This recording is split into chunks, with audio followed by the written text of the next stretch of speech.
어떤 사람이 시골에 살면서 자녀들을 도시에서 공부시켜서 다 출가시켰어요. 출가한 자녀들에게 이 부모님께서 요구하는 게 매달 이 부모의 생활비를 너희들이 보내줘야 된다. 그래서 그 부모님 통장에 매달 생활비를 입금하도록 했습니다. 그래서 이 자녀들은 아버지가 재력도 있고 또 어머니 아버지가 아직 건강해서 농사도 지을 수 있고 생활에 염려가 없지만은 부모님이 매달 생활비를 입금하라고 하니까 따박따박 매월 이 부모님의 생활비를 입금해 줬습니다. 그러자 자녀들이 꼬박꼬박 입금하는 그 생활비를 가지고 이 부모님은 한 푼도 쓰지 아니하고 그 자녀들이 보내는 돈을 손자 손녀들의 이름으로 통장을 개설하여 모두 매달 꼬박꼬박 또 저축했습니다.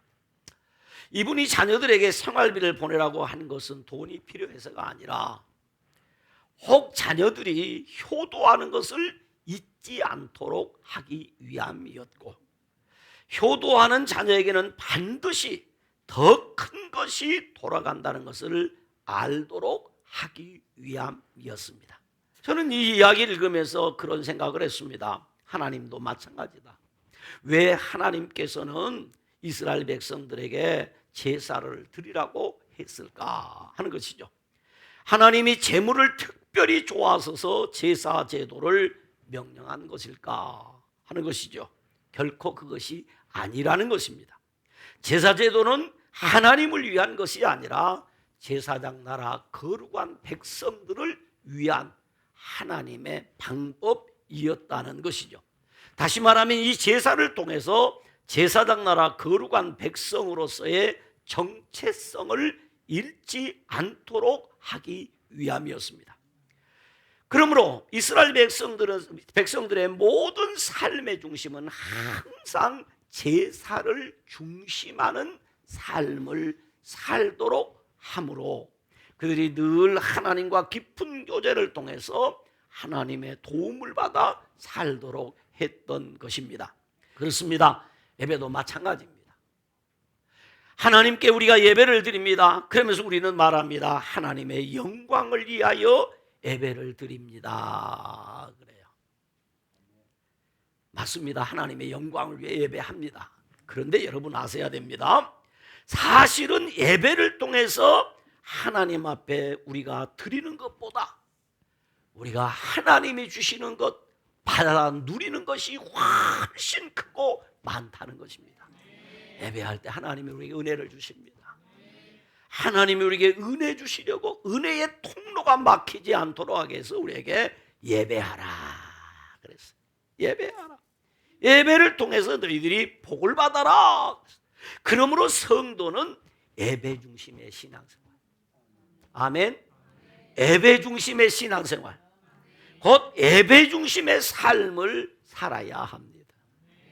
바로 우리는 그 예배를 지금 배우고 있어요. 오늘은 그 예배 중에 바로 화목제에 대하여 살펴보고자 합니다.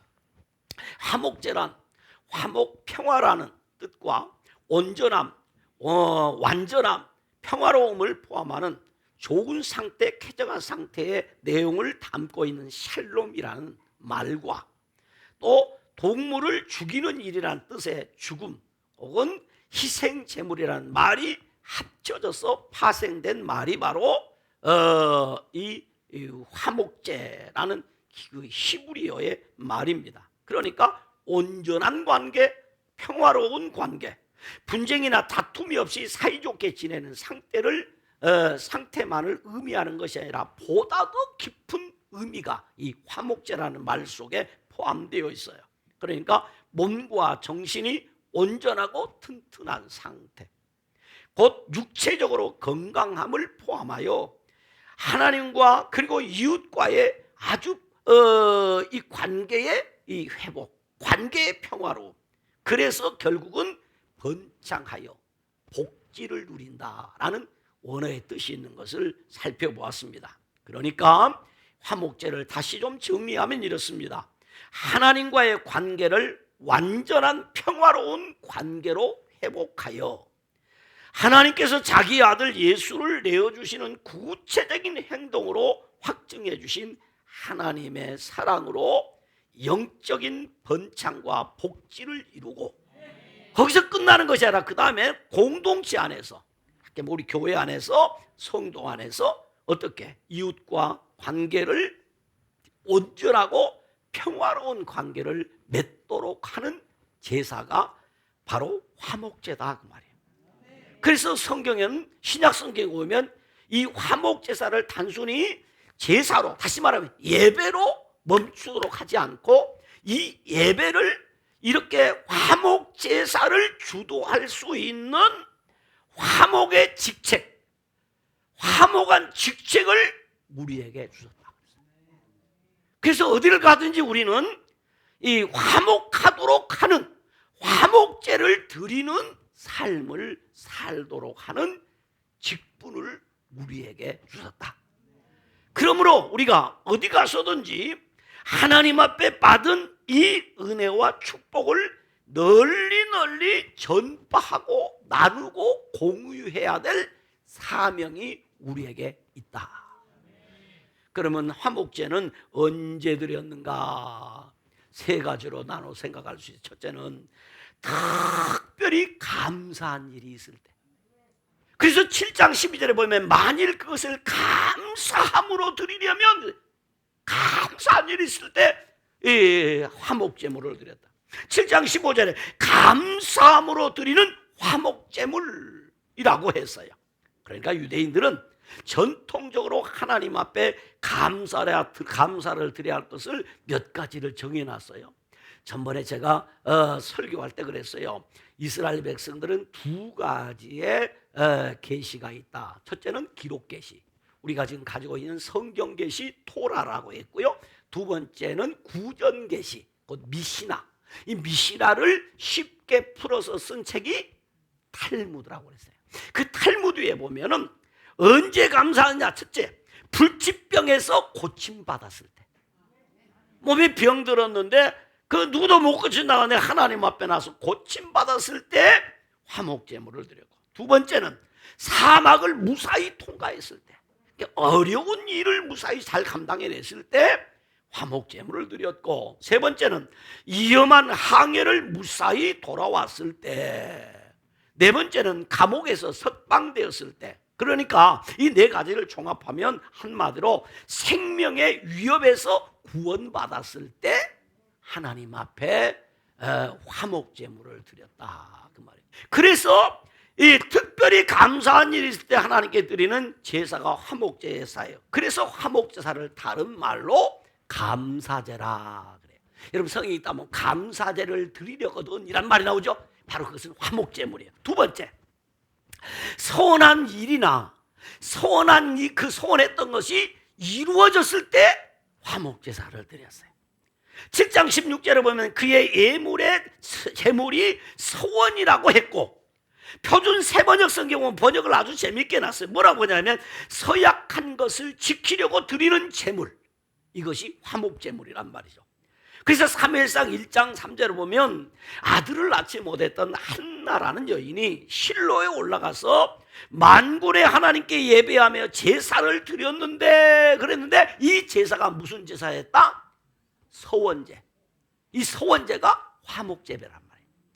그리고 10절로 11절을 보면 이렇게 기록이 났어요. 한나가 마음이 괴로워서 여호와께 기도하며 통곡하며 소원하여 이르되, 만군의 여호와여, 만일 주의 여정의 고통을 돌아보시고 나를 기억하사 주의 여정을 잊지 아니하시고 주의 여정에게 아들을 주시면 내가 그의 평생의 그를 여호와께 드리고 삭도를 그의 머리에 대지 아니하겠나이다 라고 소원제를 드리고 소원을 합니다. 그리고 24절로 28절에 보면, 24절에 보면 아이가 젖을 뗀 후에 수소 3마리와 밀가루 한 에바와 포도주 한 가죽 부대를 가지고 실로에 와서 여호와의 집에 가서 수소를 잡아 엘리에게 소원제를 드렸다. 그리고 2장에 보면 그 서원제가 끝난 다음에 한나가 하나님 앞에 찬송의 제사를 드리는 것을 볼 수 있어요. 이때 한나가 드렸던 제사가 화목제였다 이 말입니다. 그러므로 화목제를 우리 다른 성경에 보면 뭐라고 했냐면 서원제 또는 찬송의 제사라고 했어요. 그래서 찬송의 제사를 드림으로 시온에서 슬퍼하는 자에게 화가를 주어 그 죄를 대신하며 기쁨의 기름으로 그 슬픔을 대신하며 찬송의 옷으로 그 근심을 대신하게 하시며 그래서 히브리 기자는 이렇게 말합니다. 예수로 말미암아 항상 찬송의 제사를 드리게 하여 그 이름을 증언하는 입술의 열매를 맺게 하신다. 그럼 오늘 또 우리는 화목제를 드려야 되는. 세 번째는 언제 또 화목제를 드렸느냐 하면 교제를 위하여 자발적으로 드리는 자원제 또는 낙헌제가 있어요. 무슨 얘기냐면 7장 16절에 보면 자원하는 것이라고 했는데 표준 세번역 성경에 보면 그저 드리고 싶어서 스스로 드리는 제물이라고 번역을 했어요. 출애굽기 35장 29절에 보면 마음에 자원하는 남녀는 누구나 여호와께 자원하여 드릴 예물이라고 했어요. 쉽게 설명하면 우리가 드리는 헌금 중에 특별한 일을 당한 일이 없어요. 그래서 우리가 헌금할 때 뭐라고 해요? 범사에 감사합니다 하고 드리잖아요. 특별히 아들 낳은 것도 아니고 특별히 딸 낳은 것도 아니고 특별히 뭐 애인 생긴 것도 아니고 특별히 결혼 날짜 받은 것도 아니고 특별히 뭐 잘된 거 없죠. 그렇지만은 지나고 보니까 다 이번 주간 산 것도 하나님의 은혜로 살았습니다. 그래서 특히 감사의 제목을 적을 게 없으니까 뭐라고 했냐면 범사에 감사합니다. 그래서 이 화목제는 매일 번제라든가 소제는 매일 아침 저녁으로 드리는 제사였지만 이것은 하나님 앞에 자원해서 감사하고 싶을 때 특별한 일이 있을 때 특별히 감사하는 일이 있을 때 하나님 앞에 드리는 제사이기 때문에 화목제사는 상번제가 아니에요. 특별할 때만 드리는 제사다. 이게 화목제사예요. 그러면 이 화목제를 드리는 절차와 규례가 있는데 화목제를 드리는 절차와 규례는 여러 군데 기록했어. 레위기 3장, 7장, 17장, 19장 4장에서 기록을 하고 있어요. 왜 이 4장이 기록했을까? 제가 생각하기는 이처럼 반복하여 기록되고 있는 것은 이 절차와 규례가 뭐하다? 중요하다. 그래서 이 화목제도 번제와 똑같이 제물을 끌고 와서 안수한 후에 제물을 죽여 제사장이 그 피를 제단 사면에 뿌립니다. 그리고 제물의 가죽을 벗기고 각을 떠요. 토막을 내요. 그 여기까지는 번제와 똑같아. 그러나 화목제가 번제와 다른 것은 아까 말씀드린 대로 번제는 제물 전부를 제단에서 이 번제단에 불을 태웠지만 화목제는 내장에 덮고 있는 기름과 두 콩팥 그리고 콩팥을 덮고 있는 기름과 간 주위에 있는 기름만을 화제로 드렸어요. 그래서 흠없고 기름진 제물을 드려야 되는 이유는 하나님 앞에 드리는 그 기름을 드려야 되기 때문에. 만약에 근데 비쩍 마른 손은 뭐가 없어요? 기름이 없어. 그럼 하나님께 드릴 게 없는 거예요. 그래서 기름진 것을 이렇게 드리도록 했어요. 양일 경우에는 양은 기름기가 좀 작아서 어떻게 하냐면 꼬리에 있는 기름까지 다 드렸어요. 그리고 드리고 나머지는 그 제물을 드린 자가 이 친척들과 이웃과 나눠 먹도록 이렇게 했단 말이에요. 그렇다면 기름과 콩팥을 하나님 앞에 드리고 이 제물 중에서 두 번째는 가슴 부위와 우편 뒷다리를 제사장에게 드리고 제물을 드린 사람과 가족과 이웃은 그 나머지 부분을 먹어야 했어요. 그러므로 화목제는 하나님과 제사장과 예배자의 가족과 이웃이 함께 사랑의 식탁의 교제를 나누는 그런 제사였기에 모두가 기뻐하는 제사, 모두가 기뻐하는 예배, 화목제라 이렇게 명명하게 되었다는 것이죠. 이것은 오늘날 바로 성찬식이고 이것은 예배 후에 나누는 성도들의 아름다운 식탁 교제입니다. 그러므로 예배는 하나님 사랑, 이웃 사랑입니다. 아멘. 예배는 하나님 사랑, 이웃 사랑입니다. 따라 예배는 하나님 사랑, 이웃 사랑입니다. 그러니까 율법을 온전히 이루는 행위가 예배 행위라는 거죠. 그렇다면 이 화목제의 영적 의미를 좀 생각해 볼 터인데, 첫째는 화목제는 하나님과 화목을 감사하고 이웃과 함께 기쁨을 나누는 잔치제사다. 잔치제사. 화목제는 하나님과 화목을 위해 드리는 제사일 뿐만 아니라 하나님과 이미 화목한 관계를 맺게 된 것을 감사하면서 이 기쁨을, 이 즐거움을, 이 받은 은혜와 이 축복을 함께 이웃과 가족과 나누는 그 축제의 잔치 제사가 되는 것이다. 그러므로 바로 이 화목제는 모두가 기뻐하는 예배, 모두가 기뻐하는 제사다. 여러분, 우리가 함께 예배 드리려면 모두에게 기쁨이 있게 되기를 주님의 이름으로 축원합니다. 그러므로 화목제사는 기본적으로 감사가 베이스에 깔리게 된다. 화목제사 할 때는 감사해요. 근데 여러분, 이 말은 무슨 말이냐? 우리가 하나님 앞에 예배하러 나올 때는 항상 어떤 마음의 자세로 와야 된다? 감사하는 마음으로 나와야 될 줄 믿습니다. 혹시 여러분 한 주간 살다가 불편한 일이 있고 마음 상한 일이 있어도 그것 때문에 불편해하지 말고 하나님 앞에 감사하며 나오면 하나님이 감사할 수 있도록 일을 바꿔주시고 감사한 일이 생기게 해주시는 거예요. 그래서 여러분, 이스라엘 백성도 모든 게 다 감사한 게 아니었어요. 그런데 그들이 하나님 앞에 화목제를 드림으로 감사할 수 있게 됐고 온 동네가 함께 먹고 나누는 동네 잔치가 되었어요. 이스라엘 백성은 고기를 잘 못 먹었어요. 귀했어요. 그런데 화목제사를 드릴 때는 모두가 함께 고기를 나눠 먹을 수 있으니 그날은 온 동네 축제요, 친척들의 축제요, 이웃의 잔치가 열린 제사가 화목제사입니다. 그래서 교회에서 이런 화목제사를 자주 드려야 하는 거죠. 그래서 이웃과 함께 이 기쁨을 함께 나눠야 돼요.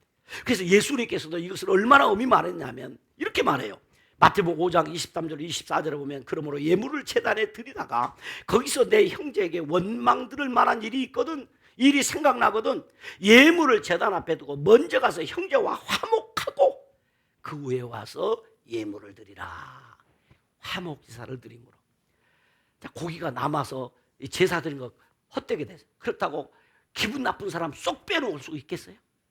온 동네 사람 다 오는데 그때도 좀 기분 나쁜 사람, 서운한 사람도 와, 그러면 못 이긴 척 와서 고기 같이 먹다 보면 아이, 내가 미안하게 됐네. 왜? 얻어먹었잖아. 그죠? 그래서 관계가 다 회복되는 거예요. 이게 화목제사라는 말이죠. 교회에서도 이런 예배가 모두가 화목해지는 이런 예배가 자주자주 드려져야 돼요. 그러므로 예배는 하나님 사랑, 이웃 사랑이야. 두 번째는 하나님의 백성은 가장 좋은 것을 하나님 앞에 드려요. 화목제는 반드시 내장과 기름을 불태워 하나님께 드려야 합니다. 제가 책에 보니까 어떤 분이 그렇게 설명을 해놨어요. 하나님이 우리를 너무 사랑해서 기름을 먹지 않도록 하기 위해서 기름을 하나님 앞에 드리라겠다. 그럴듯해요. 왜? 거기 콜레스테롤이 많이 있고 아주 기름을 많이 먹으면 성인병이 많이 생기니까 하나님이 그래서 하나님께 그것은 하나님께 드리고 기름기 없는 것을 우리 먹겠다. 그럴듯한데 뭘 좀 잘 몰랐어요. 시대를 잘 몰랐어. 한번 우리 가져오자고요. 옛날에 우리나라에 고기를 자주 먹었어요? 잘 못 먹었어요? 잘 못 먹을 때 어떻게 했나요? 반드시 고기를 가서 한 근을 사오든 두 근을 사오든 사올 때 그냥 얻어오는 게 있어요. 뭘 얻어와요? 기름을 얻어와. 그래가지고 국을 끓일 때 이 닭을 돼지국을 끓이든지 소고기국을 끓이든지 소고기를 1년에 한 번 먹을 때 거기다 뭘 넣어? 기름을 넣어서 소고기 수영한 흉내라도 되잖아. 그래서 기름을 먹었어요. 왜? 기름기를 공급하지 않으니까 사람들이 영양실조 걸려서 동네 아이들이 어른들이 얼굴에 허옇게 뭐가 펴? 버짐이 폈단 말이에요. 근데 요즘은 너무 많이 먹어서 줄줄 흐르잖아. 그런데 당시란 말이에요. 여러분 구약시대란 말이에요. 더욱이나 광야란 말이에요. 광야를 지나는데 이것은 기름은 너무 귀한 거라. 너무 귀한 기름인데 그것을 하나님 앞에 드리게 했어요. 여러분 하나님은 인간이 못 먹을 것을 드리는 것이 아니라 우리에게 귀한 것을 하나님 앞에 드리게 하십니다. 그래서 하나님 앞에는 뭘 드려야 된다? 귀한 것을 드려야 된다. 최고의 것을 드려야 된다. 그래서 하나님을 기쁘시게 해야 된다. 가장 좋은 것을 드려 하나님을 기쁘시게 하고 그 기쁨을 하나님이 기뻐하시는 그 기쁨을 가지고 이웃과 친척과 형제가 가족이 서로 화목하고 사랑을 나누는 예배가 되도록 제사가 되도록 그리했다. 마지막 세 번째로 하나님의 백성은 자신의 가장 깊은 마음까지도 하나님 앞에 드렸다는 거죠. 그래서 당시 히브리인들은 콩팥을 무엇이라고 하냐면 우리 사람의 마음이라고 했어요. 여러분 마음이 있으시죠? 마음 어디 있어요? 여기 있어요? 여기 열면 마음이 나오나요? 우리는 뭐래? 심장을 마음이라고 그래. 그죠? 뭐 저기 마음 심장이 둥거리잖아요. 그러니까 여기가 마음이 들었나 보다. 그런데 사실은 마음이란 것은 유형적이지 아니고 무형적이잖아요. 아니요 목사님 나는 여기 있는데요. 딱 꺼냈다 보는데 그런 분 계세요? 그렇지만은 우리가 늘 표현을 합니다. 뭐라고 그래요? 우리가 쓰면 겁이 없는 행동을 하는 사람보다 뭐라고 그래? 겁 없이 행동하는 사람. 뭐가 부었대? 간이 부었대. 그 사람 마음이 어디 있다는 거예요? 간에 있다는 거죠. 그래서 간이라고 그랬어. 또 어떤 사람이요? 줏대 없이 행동해. 줏대 없이 이리 쫙저다. 뭐라고 그래? 쓸개 빠졌네 그러잖아요. 안 그래요? 그 사람이 쓸개 빠졌다는 그 말은 마음이 어디 있다는 거예요? 쓸개 있다는 거죠. 이런 것처럼 당시 히브리인들은 마음이 어디 있다고 생각하냐? 콩팥에 있다고 생각해요. 그 콩팥을 하나님이 드리라 고 했어요. 그래서 양심을 감찰한다 이럴 때 바로 그 콩팥을 본다 이렇게 생각을 했단 말이에요. 그래서 하나님 앞에 그 마음을 드리라, 콩팥을 드리라. 그래서 하나님은 시편에 보면 그랬어요. 의로우신 하나님이 사람의 마음과 양심을 감찰하신다. 여기 사람의 마음과 양심, 이 양심이 뭐라? 콩팥이라는 거죠. 그래서 사람의 중심, 마음을 하나님 앞에 예배는 어떻게 드려야 되냐? 우리의 중심을 드려야 된다. 그래서 사무엘상에 가서 보니까 하나님은 우리의 외모를 보지 아니하시고 뭘 보신대요? 중심을 보신대. 그러니까 어떤 사람은 그럽니다. 나 오늘 교회 못 갔어도 내 중심은 어디 갔어? 교회 왔어. 그러니까 하나님은 뭘 봐? 중심을 봐. 그러니까 다 주님은 아시고 중심을 보시고 이해하실 거다. 그건 자기 생각이에요. 여러분 중심을 가지고 와야지. 안 그래요? 가지고 와서 앉아있어야 보지. 그런 핑계 대면 안 돼. 하나님은 우리의 외모도 보시고 외모 가운데 중심을 보신다. 하나님 앞에 드리는 화목제사는 바로 우리의 중심을 들여서 드리는 예배다. 그러므로 예배는 하나님 사랑, 이웃 사랑이다. 이웃과 나눔이 있는 예배, 하나님께 최고의 마음을 드리는 예배, 이것이 화목제사다 말이야. 말씀을 정리합니다. 예배는 하나님 사랑, 이웃 사랑을 말만 하는 것이 아니라 구체적으로 실천하여 행동으로 표현하는 신앙적 행위입니다. 그러므로 예배는 하나님 사랑, 이웃 사랑입니다. 그래서 초대 원형교회 그 교회인 예루살렘 성도들은 어떻게 했느냐? 사도행전 2장 42절을 보면요, 초대 원형교회인 예루살렘 교회 성도들은 사도의 가르침을 받아. 사도의 가르침을 받는 게 무엇입니까? 여러분 지금 목사에 뭘 받았어요? 가르침을 받았죠. 성경을 풀어 가르쳤잖아요. 사도의 가르침을 받아. 그 다음에 어떻게 하냐? 가르침 받은 후에 성경 봐요. 같이 읽어봐요. 시작. 사도의 가르침을 받아 서로 뭐하며? 교제하고, 그 다음에 뭐하며? 떡을 떼며, 그 다음에 오로지 기도하기를 힘쓰니라. 여기서 말하는 거 서로 교제하고, 그 다음에 뭘 뗐어요? 떡을 뗐어요. 이게 뭐예요? 화목제사예요. 여러분 사도의 가르침 받았어요. 목사님 가르침 받았어요. 이제 떡을 떼야 될 거 아니에요. 그래서 1층에 떡 준비해 놨습니다. 그러니까 점심을 드시고 가야 돼? 그냥 가야 돼? 네? 화목제사를 드리고 가야 될 거 아니에요. 그래서 주일날 교회 와서 떡을 먹는 거라. 그 떡이 뭐예요? 빵이요, 빵. 우리는 뭐예요? 밥이요. 함께 식탁 교제랍니다. 이게 화목제사. 보십시오. 또 2장 46절 47절에 뭐라고 그러냐면, 자, 사도행전 2장 46절 47절에 날마다 마음을 같이하여 성전에 모이기를 힘쓰고. 여러분 지금 어디 모였어요? 네, 교회에 모였잖아요. 모이기를 힘쓰라 이 말이에요. 왜 그렇게 모이기 힘쓰면 어디 집에서 성도들이 예배 드리고 이 말이죠. 교회에 모인 다음에 집으로 가서 그다음에 뭘 해서 떡을 떼며 또 기쁨과 순전한 마음으로 뭐하고 음식을 먹고. 이거 뭘까요? 자, 떡을 떼고 음식을 나누고 뭐예요? 화목제사예요. 성도가 그런데 어떤 사람은 어떻게 하느냐? 예배는 안 드리고 교회는 안 모이고, 야 우리 밖에서 모이자. 우리 남자들 우리 회식 있겠습니다. 그런데 그것이 아니고 먼저 해야 될 게 있다. 먼저 뭐하고? 교회에 모이고 예배하고 사도의 가르침을 받고, 사도의 가르침을 받은 후에 그 다음에 화목제사를 음식을 먹고 그 다음에 하나님을 찬미하며 또 온 백성의 칭송을 받으니 어떻게 됐느냐? 그 다음에 중요한 거예요. 주께서 구원받는 사람을 어쨌어요? 날마다 더하게 하시니라. 오늘 우리 교회가 화목제를 드려야 된다, 안 드려야 된다? 드려야 된다. 서로 교제하고 떡을 뗐다. 집에서 떡을 떼며 기쁨과 순전한 마음으로 음식을 먹었다라는 말은 화목제사를 드렸다 그 말이에요.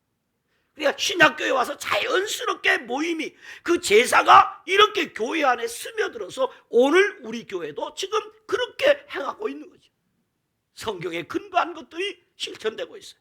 그러므로 우리 서울 알곡교회도 하나님 사랑, 이웃 사랑을 실천한 예배인 화목제를 더욱 활성화함으로 주께서 구원받는 사람을 날마다 더하게 하시는 역사가 있기를 주님의 이름으로 축원합니다. 기도하시겠습니다. 하나님 아버지 감사합니다. 구약의 5대 제사를 통해서 우리 예배 생활을 더 견고히 세워갈 수 있도록 은혜를 베풀어 주시니 감사합니다. 아버지 하나님, 무엇보다도 이 레위기서를 우리가 공부하면서 우리 예배가 더 활성화되게 하여 주옵시고, 성도들이 예배 생활에 대해 열심하게 도와주시옵시며, 우리 예배가 더 풍성한 은혜가 있고 축복이 있는 예배가 되게 하여 주시옵소서. 아버지 하나님, 사랑하는 모든 성도들이 하나님 앞에 화목제를 통해서 교회가 더 부흥하는 역사가 있게 하옵소서. 예수님 이름으로 기도드리옵나이다. 아멘.